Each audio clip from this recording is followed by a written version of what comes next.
नमस्ते दोस्तों, आज हम स्टार्ट करने वाले हैं हिंदी सुपर टेट और यूपी टेट दोनों के लिए। ये जो बुक है ये है आदित्य पब्लिकेशन की सामान्य हिंदी, जो कि UP PCS, UP TET, UP TGT, PGT, C TET, PET परीक्षाएं है ना, और स्पेशली सुपर टेट के लिए सफिशिएंट है। जितना भी कोर्स और सिलेबस आपका दिया हुआ है इन सभी एग्जाम्स में, वो सारा इसी एक बुक से कवर हो जाएगा। और ये सीरीज इस बुक को कंप्लीट करने के लिए है। आज डे 1 है, तो हम स्टार्ट करते हैं हिंदी वर्णमाला और विराम चिन्ह से। ओके, वर्णमाला को हम यहाँ पे देखते हैं कि हिंदी वर्णमाला में कितने वर्ण होते हैं। टोटल होते हैं 52, संस्कृत में 63 होते हैं। ठीक है, अब यहाँ पे जो हिंदी में जो ध्वनि होती है, वर्ण होते हैं, वर्ण को ही हम ध्वनि कहते हैं। इसके दो प्रकार होते हैं, एक होता है स्वर और दूसरा होता है व्यंजन।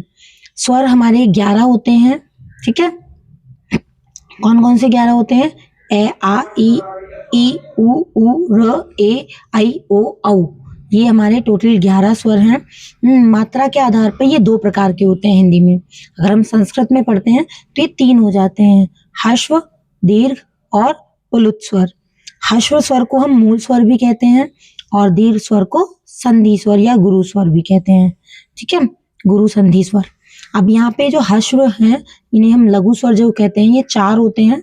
ऐसे ही दीर्घ स्वर यहाँ पे 7 होते हैं। कौन कौन से होते हैं लघु या ह्रस्व स्वर? ए, ई, उ और रे।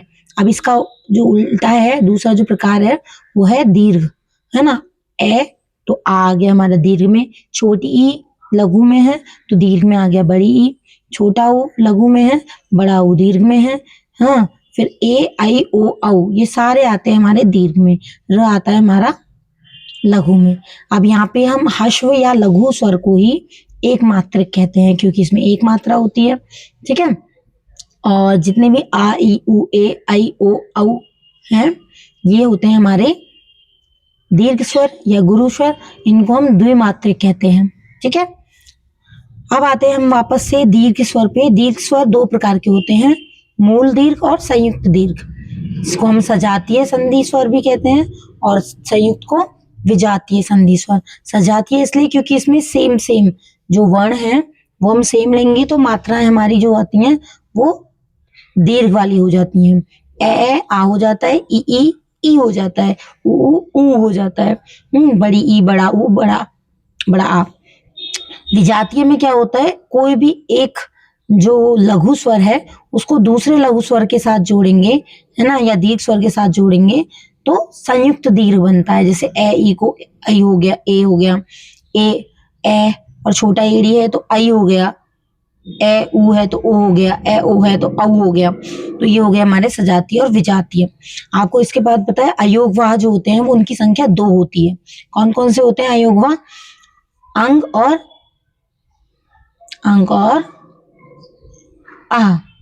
अणा खाली, जिसे आप कहते हैं अंग से अंगूर, अणा खाली, अणा। ठीक है, अंग और अणा ये होते हैं हमारे अयोगवाह। पता है आपको ये अनुस्वर होते हैं, है ना। अयोगवाह में अनुस्वर और विसर्ग दोनों होते हैं, और अनुस्वर और विसर्ग दोनों क्या होते हैं? यहाँ पे स्वर होते हैं और ये व्यंजन भी होते हैं, क्योंकि यहाँ पे किशोरीदास वाजपेयी जी ने अयोगवाह कहा है। ये क्वेश्चन बहुत इंपॉर्टेंट है, पूछा जा सकता है किसी भी एग्जाम में कि किसने अनुस्वर और विसर्ग को अयोगवाह कहा है? आचार्य किशोरीदास वाजपेयी ने। ठीक है, जो योग न होने पर साथ रहते हैं उन्हें अयोगवाह कहते हैं। अयोगवाह किन्हें कहते हैं? जो योग न होने पर साथ रहे। ठीक है, चलिए अब यहाँ पे हम मूल स्वर जो होते हैं 33 वो हमने कंप्लीट कर लिए। अब जरा हम मूल व्यंजनों के बारे में बात कर लेते हैं। टोटल जो व्यंजनों की संख्या होती है वो होती है 39, और मूल व्यंजन कितने होते हैं इसमें? व्यंजनों में मूल 33, और स्पर्श व्यंजन कितने होते हैं? 25। ये आपको आगे धीरे धीरे मैं डिटेल में बता दूंगी। अंतस्थ कितने होते हैं? 4। अंतस्थ पता है आपको कौन से होते हैं? य, र, ल, व। ठीक है, और ऊष्म व्यंजनों की संख्या भी 4 ही होती है। संयुक्त व्यंजनों की भी 4 होती है। ऊष्म व्यंजन कौन से होते हैं? श, स सलजम वाला, श षटकोण, स सपेरा और ह से हल। श, श, स और ह ये होते हैं हमारे ऊष्म व्यंजन। और संयुक्त व्यंजन यहाँ पे होते हैं 4। छ क्षत्रिय, त्रि त्रिशूल, ज्ञ से ज्ञानी और श से श्रमिक, ये होते हैं टोटल संयुक्त व्यंजन। यहाँ पे उच्छिप्त या द्विगुण व्यंजनों की संख्या भी होती है। उच्छिप्त कौन से होते हैं?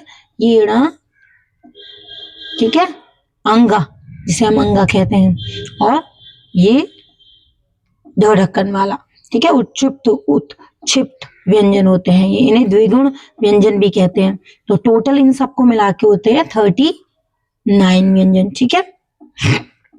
चलिए आगे देखते हैं। अब यहाँ पे हम जो आगे पढ़ने वाले हैं वो है हमारा जो 33 हमने व्यंजन पढ़े थे ना, टोटल 39। अब यहाँ से शुरू करते हैं। मूल व्यंजनों की संख्या, इनको ना कुछ वर्गों में बांटा होता है, ये पूछे जाते हैं आपके साथ में, ठीक है। कौन कौन से हैं? क वर्ण, च वर्ग, ट, त और प। क, च, ट, त, प, ठीक है। क वर्ग में क्या आता है? पहले इनके वर्ण नाम याद रखिएगा।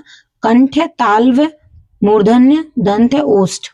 कंठ में के टोटल आते हैं क, ख, ग, घ, अंग, च, छ, ज, झ, य, ट, ठ, ड, ढ, ण, त, थ, द, ध, न और प, फ, ब, भ, म। टोटल 5 आते हैं। कंठ 5, तालव्य 5, मूर्धन्य 5, दंत 5 और ओष्ठ 5। टोटल 25 हो गए स्पर्श व्यंजन जो आपने यहाँ पे पढ़े थे, स्पर्श व्यंजन 25। अब इसमें आ जाते हैं 4 आपके अंतस्थ, 4 ऊष्म और 4 संयुक्त। अंतस्थ हमने आपको बताए थे य, र, ल, व, इन्हें याद रख लीजिएगा, य, र, ल, व। और ऊष्म है स, श, स, ह। टोटल 4 हो गए। अब टोटल मिला के हो गए 33, ये वाले जो हमने अभी आपको बताए थे टोटल मूल व्यंजन। अब इसके बाद संयुक्त व्यंजन आते हैं जो 2 के मेल से बनते हैं, छ, त्र, य, श्र, ये टोटल 4 है। उत्क्षिप्त, ण, अड, ये 2 हो गए। इनको सभी को मिला के बनते हैं हमारे 39, 39 व्यंजन बनते हैं जो कि कुल व्यंजन है, ठीक है। इस तरीके से हमने स्वर देखे कितने थे हमारे 11, और आयोगवाहक कितने थे हमारे मिला के 2, और व्यंजन कितने थे 39, 39। इन सभी को मिला के हो जाते हैं हमारे 52 52 वर्ण। आज का हमारा यहाँ का टॉपिक यहीं कंप्लीट होता है, ठीक है।